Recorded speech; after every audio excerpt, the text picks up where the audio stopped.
ourselves at the stadium that played host to Super Bowl. Minnesota's offense takes over possession. And they, if you just look at this game, Charles, on paper, they've got the edge, no doubt. They're hanging around the top of the NFC. On the other side, you got a squad that's towards the bottom of the NFC. But when we mentioned that to the coaches, they were having no part of it. Yeah, and I like how you said when we mentioned it. In fact, I mentioned it, and I upset them a little bit, didn't I? Because they wanted no part of that one, and I was reminded, like a 5-year-old, this is the NFL. Any given Sunday, anything can happen. They are guarding against the upset. Oh, the first play of the game going to be intercepted. Kaiir Elam makes a pick. And the return here will go to the 31-yard line. Well, it's football 101 because when you come in as the favorite team, you obviously don't want to hand any kind of advantage to an opponent ready for an upset. Now he's hoping for better luck here on drive number 2. Of course, the first drive, he threw the interception. That led to a touchdown. And now starting again here, 1st and 10.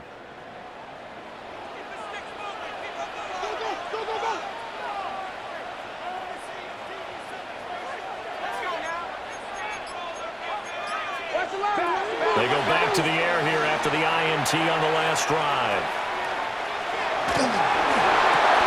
And this is taken in. It's complete. And they've got it well across midfield down to the 40 before it's all said and done. So on the other side of the field now, it's 1st and 10 as they've got things rolling on this drive. That's caught by the big tight end, T.J. Hockenson. And they'll get this one to about the 20-yard line. It's a gain of 20. That's another Vikings first down. 1st and 10 at the 20-yard line.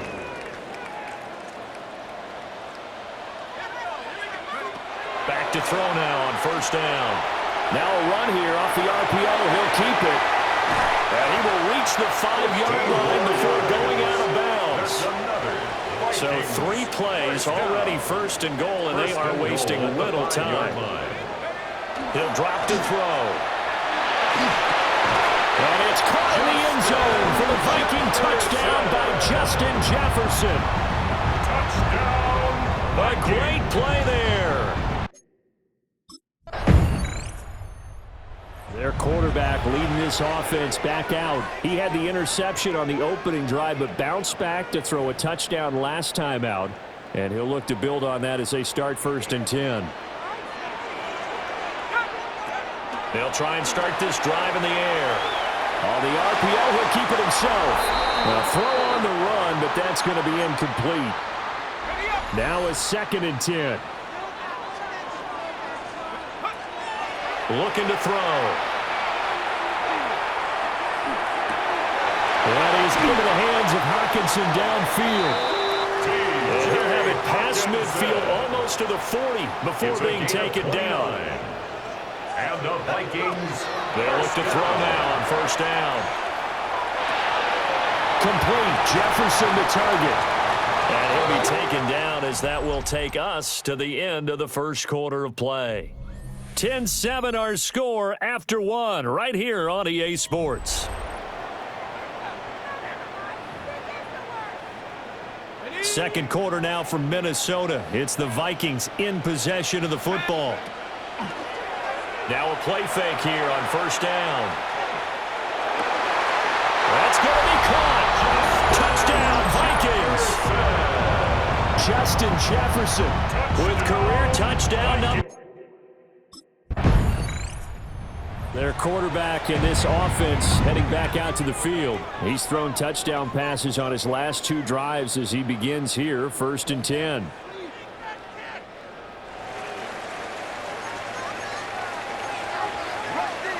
They'll come out throwing here to start the drive. That's down the field for Jefferson. And it's knocked away and incomplete. Intended for Justin Jefferson. 2nd and 10. Incomplete.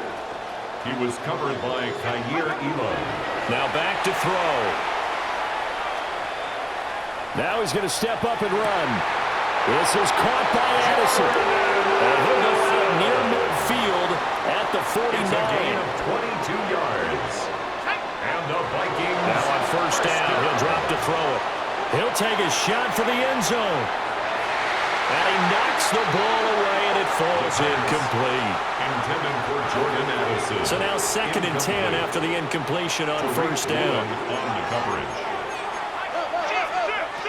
They'll stick with the passing game as he looks to throw. He finds his man complete. That's Torres. Touchdown, Vikings! A big play there. His 21st touchdown of the season. And they are able to add on to their advantage. Out is their quarterback with this offense to take over once more. He had the touchdown pass on the last drive, his 3rd already in this first half, as he'll try again with a first down.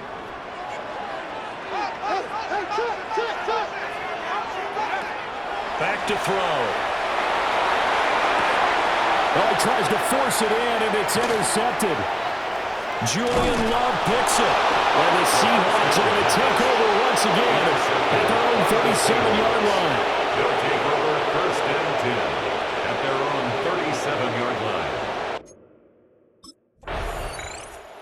Their quarterback leading this offense back out. And he's had his struggles here early with a couple of interceptions as he'll try to refocus with a 1st and 10 to start this drive.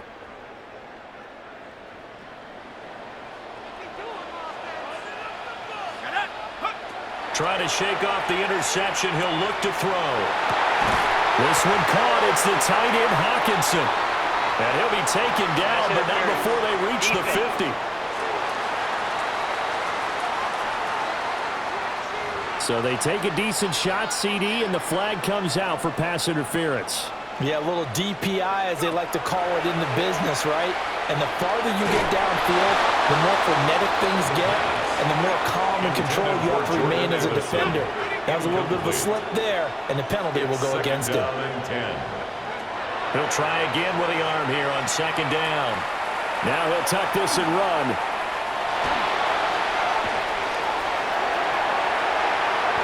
Opted to run for it. The decision a good one. Picking up the first, getting 14 yards on the scramble.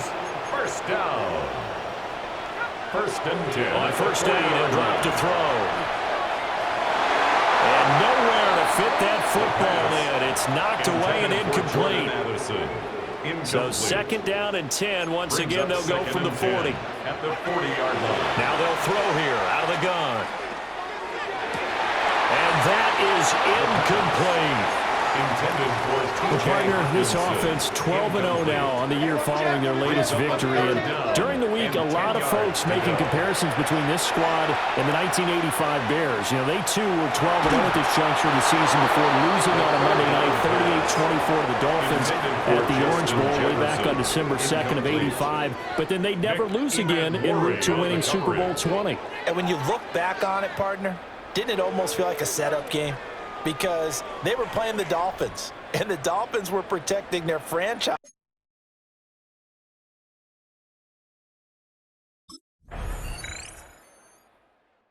It's the Vikings' turn on offense. We get ready for their first possession of the second half.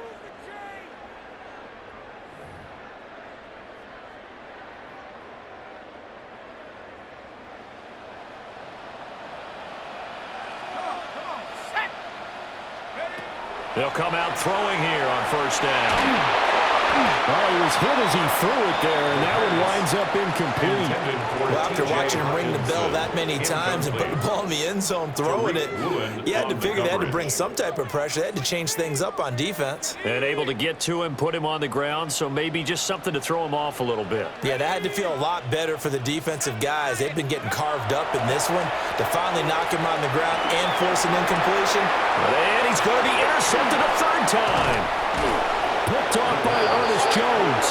And he'll bring this one back to the 29. Over 1st and 10 at the 29-yard line. The last 2 plays from scrimmage in this ball game pretty eventful. He throws the interception. The other guys, boom, one play in there in the end zone. So now he's got to try to bounce back. 1st and 10.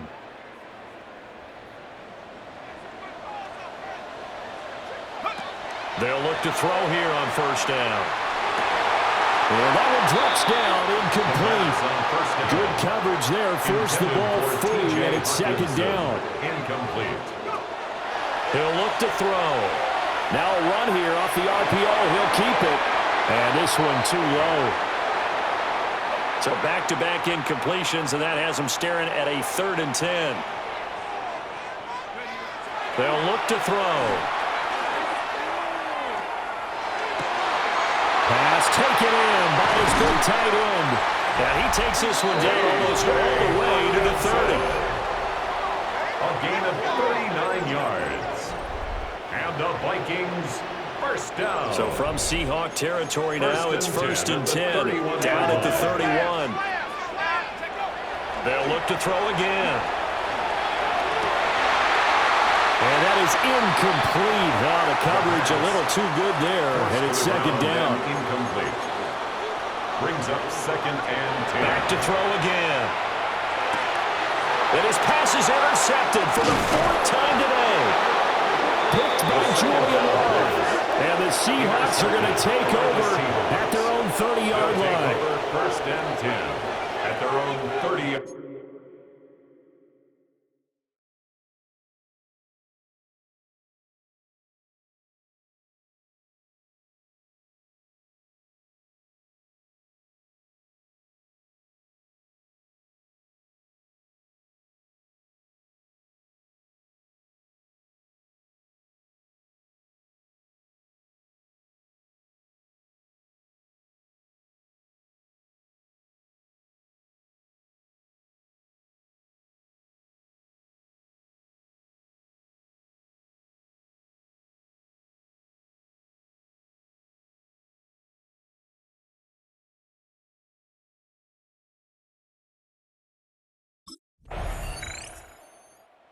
Now out comes Minnesota.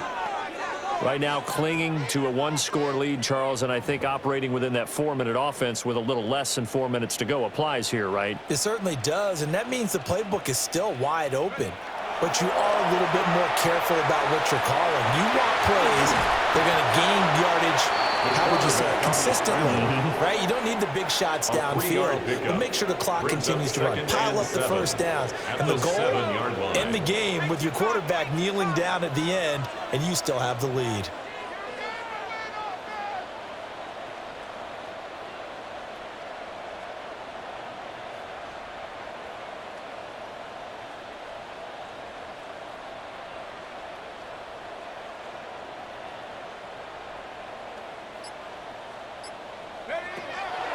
Here's a play fake as they set up to throw. And now here's another interception.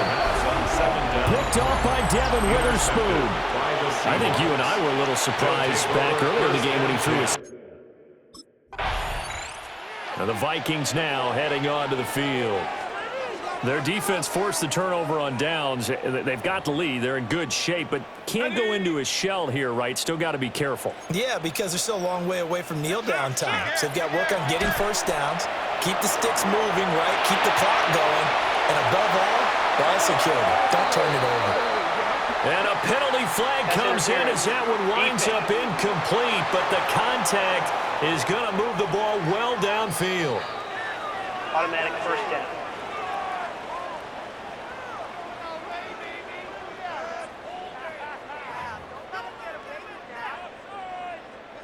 So the yellow flag came out, and that leads to a new set of downs for this offense. 1st and 10. Now bottled up. Fumble. It's out. It's loose.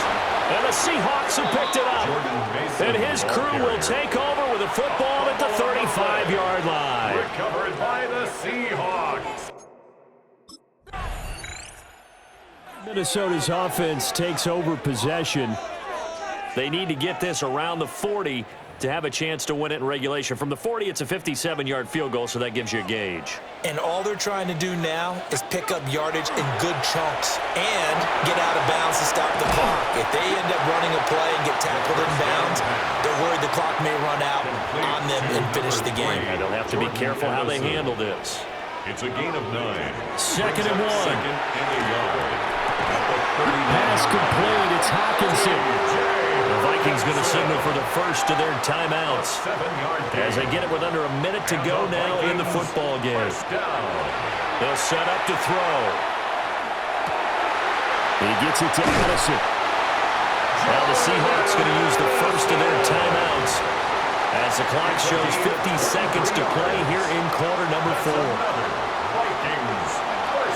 Again, he'll drop to throw. Looking for Addison again, and he's got him again. Now the Seahawks call the second of their 3 timeouts as they'll stop it with just over 40 seconds to go in the game. This is caught. Now the Seahawks forced to use their third and final timeout.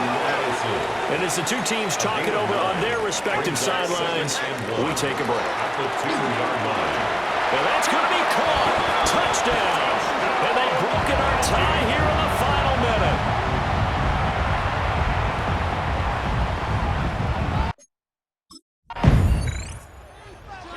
A higher scoring game, Charles, than we typically see in the National Football League, but fun to watch these offenses. They were really clicking. It seemed like everything that they dialed up worked. Yeah, it certainly was fun to watch from our perspective. How'd you like to be those defensive coaches, though? That wasn't a blast for them at all. And let's face it, they all game plan, they all scout, they all think they're prepared, but executing and stopping teams